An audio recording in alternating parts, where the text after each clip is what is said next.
ஜனமே, இந்த வசனம் சொல்லும் போது ஒரு காரியத்தை சொல்றேன். உங்க மேல வாக்கு தத்தமும் உங்க மேல உடன்படிக்கை இருக்குமானா எவ்வளவுதான் நீங்க ஒடுக்கப்பட்டாலும் நீங்க வளருவீங்க, நீங்க பெருகுவீங்க. ஆமென் சொல்லுங்க பார்க்கலாம். எவ்வளவு ஒடுக்கினார்களோ அவ்வளவு பெருகினார்கள்.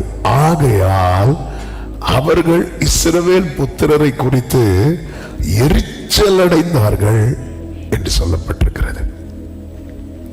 கொஞ்சத்தை திரளாக்குவது தேவனுடைய விருப்பம். தேவன் திரளாக்கினதை ஒடுக்குவதே சத்துருவனுடைய விருப்பம்.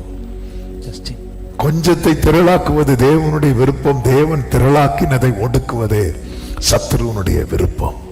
அவன் அதிலே பிரியப்படுவான்.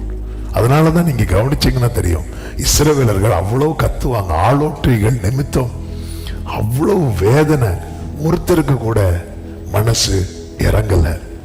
மோசேங்கிற ஒரு குழந்தை அழுததை பார்த்து பார்வோன் குமாரத்திக்கு மட்டும் மனசு இறங்கிச்சு.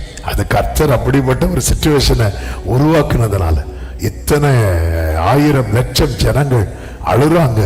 அதுக்கு மேல இருக்கிற ஒருத்தருக்கு கூட கொஞ்சம் கூட இறக்கமோ மனசே இறங்கல. அவன் எந்த அளவுக்கு சத்துருவானவன் அவருடைய ஜனங்கள் ஒடுக்கப்படுவதை பார்த்து ரசித்து கொண்டிருந்தான் என்று நமக்கு தெரியும். இது அன்றும் அப்படிதான், இன்றும் அப்படிதான். ஆனால் ஒரு சத்தியம் என்னவென்றால், அன்று வெற்றி சிறந்தது, சத்துரு அல்ல, கர்த்தர். அதே போலதான் இன்று வெற்றி சிறக்கிறது, கர்த்தர். கொஞ்சம்